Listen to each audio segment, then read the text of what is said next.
जय भीम साथियों, आज आपको एक कहानी से रूबरू कराऊंगा, एक सच्ची कहानी से रूबरू कराऊंगा।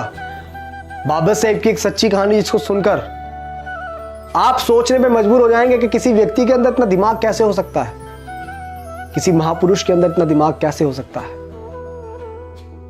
मैं चाहूंगा आप इस वीडियो को पूरा देखें।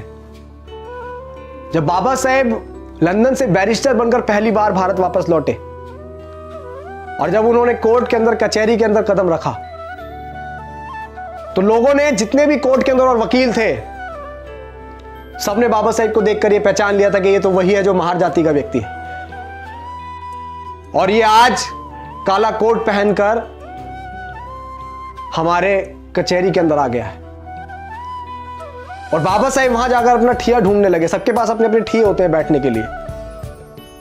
जब बाबा साहेब को कोई ठिया नहीं मिला और बाबा साहेब जब ढूंढ रहे थे, तो जो दूसरे वकील थे उन्होंने बाबा साहेब की ओर टोंट कसते हुए, बाबा साहेब की ओर चिड़चिड़ाई मारते हुए बाबा साहेब से बोला, अरे ओ बैरिस्टर, तुम तो बहुत पढ़े लिखे विद्वान हो, तुम्हें क्या जरूरत है कचहरी के अंदर बैठने की, तुम तो बाहर भी कहीं ठिया लगा लोगे, तुम्हारी दुकान चल जाएगी।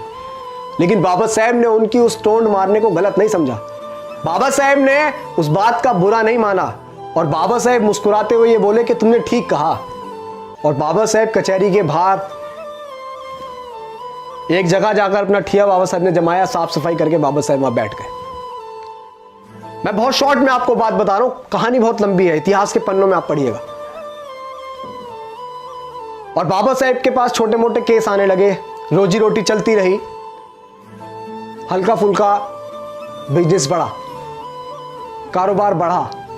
और उसी दौरान एक सेठ और एक सेठानी का एक बेटा, जो एक लौता बेटा था, उसको फांसी की सजा बोली गई थी। वो सेठ और सेठानी पूरी मुंबई में ऐसा कोई वकील नहीं छोड़ा जिसके घर वो ना घूमे, जिसके पास भी जाते और जिसको भी वो फाइल दिखाते अपने बच्चे की, वो मना कर देता कि तुम्हारा बच्चा नहीं बच पाएगा। उसने बहुत पैसा खर्च कर दिया उस सेठ ने, और वो सेठ ढूंढता ढूंढता ढूंढता पूरी मुंबई को खंगालता हुआ उसी कचहरी के अंदर पहुंचा जिस कचहरी के बाहर बाबा साहेब बैठे हुए थे, हमारे मसीहा डॉक्टर भीमराव अंबेडकर बैठे हुए थे। और जब उस कचहरी के अंदर उस सेठ ने अपने बच्चे की फाइल को दिखाया, एक लौते बेटे की फाइल को दिखाया, तो किसी भी वकील ने उसकी फाइल लेने से इनकार कर दिया कि इसमें कुछ नहीं हो सकता, तुम्हारे बच्चे को कोई नहीं बचा सकता है। उस सेठ ने ऐसे ऐसे बड़े बड़े वकीलों को दिखाया जो कानून को अपना घर मानते थे, जो ये बोलते थे कि कानून तो हमारी मुट्ठी में है।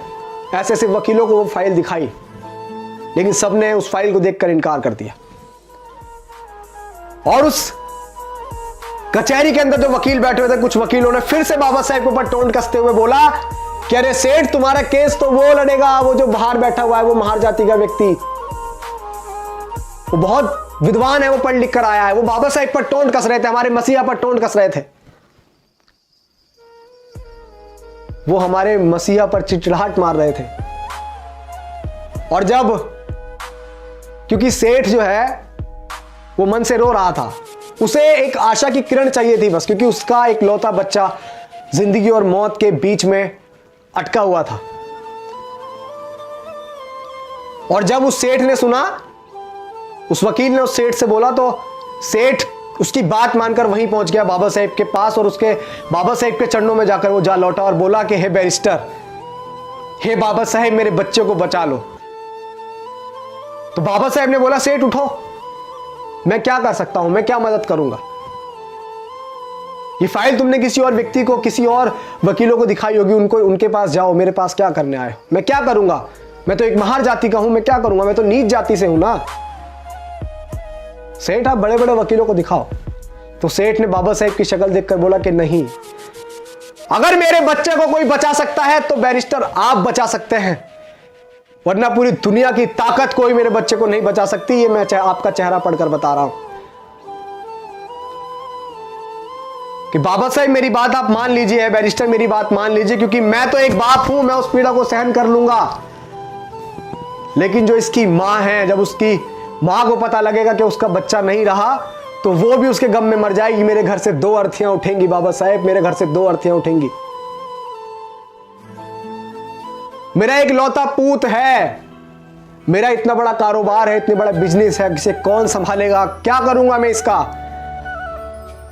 जब बाबा साहेब ने सुना कि उसकी मां मर जाएगी, तो बाबा साहेब को वो बात याद आई कि जब बाबा साहेब छोटे से थे, तो बाबा साहेब की माता भीमाबाई ने एक बात कही थी कि भीमा, अगर कभी जरूरत पड़े किसी निर्दोष की जान बचाने के लिए, किसी का पूत की जान बचाने के लिए, अगर किसी अच्छे काम के लिए झूठ बोलना पड़े, तो संकोच मत करना भीमा, संकोच मत करना।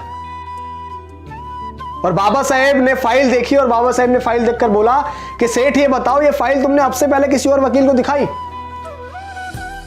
तो सेठ ने बोला कि है बैरिस्टर, मैंने ये फाइल दिखाई नहीं, मैंने इस फाइल पे इतना नोट खर्च किया कि किसी की आने वाली 3 पीढ़ी भी कमा नहीं सकती। मैंने इतना नोट इस फाइल पर खर्च कर दिया है, बस आप मेरे बच्चे को बचा लीजिए। ऐसे हाथ जोड़ के वो गिड़गिड़ा रहा था, बाबा साहेब के चरणों में गिड़ रहा था, बाबा साहेब के सामने हाथ जोड़ रहा था। और जब बाबा साहेब ने उसकी पीड़ा सुनी, उसकी फाइल देखी, तो बाबा साहेब ने बोला कि जाओ सेठ, मैं तुम्हारे बच्चे का केस लड़ूंगा, जाओ। और जब बाबा साहेब माने केस लड़ने को, तो वो सेठ बहुत खुश हुआ और उसने बोला कि मुझे यकीन है बाबा साहेब कि मेरा बच्चा अब बच जाएगा। जिंदगी और मौत में मात्र 10 दिन का फासला था, फांसी को 10 दिन बचे थे। कचहरी लगी, अदालत लगी, कोर्ट लगा। आप सुनिएगा बड़े ध्यान से कि किसी व्यक्ति में इतना दिमाग कैसे हो सकता है। हम क्यों बोलते हैं कि हमारे जो मसीहा, हमारे रहबर बाबा साहेब डॉक्टर भीमराव अंबेडकर जैसा दुनिया में और कोई नहीं हो सकता।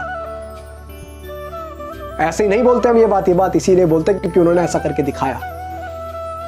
उनके दिमाग की बड़े बड़े लोग दाद दिया करते थे, किसी व्यक्ति के अंदर दिमाग कैसे हो सकता है।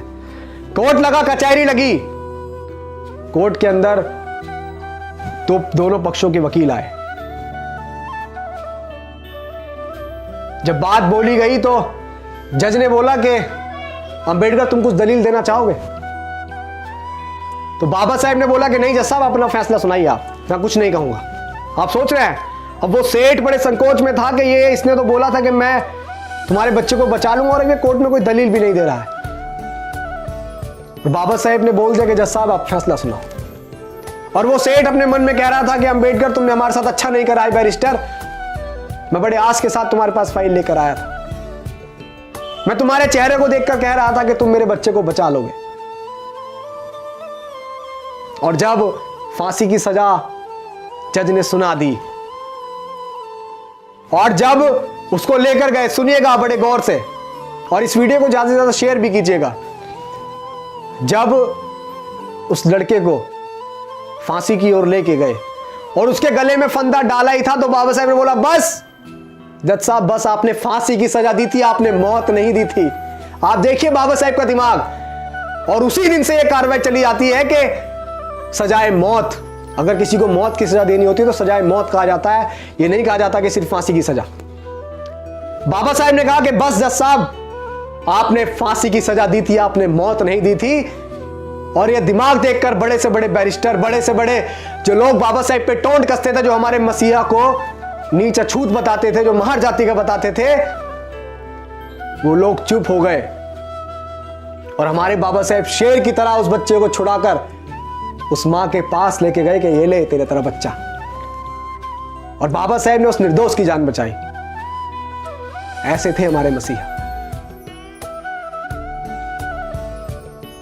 और हमारे मसीहा ने हमें बहुत अच्छा जीवन देने के लिए बहुत कुछ सहा है। तो आप सभी से गुजारिश है कि बाबा साहेब की मूवमेंट में हिस्सा बनिए, इस मूवमेंट का हिस्सा बनिए और समझिए कि बाबा साहेब का कारवां क्या था, उनकी कुर्बानियां क्या थी। किताबों में पढ़िए। जय भीम, जय भारत।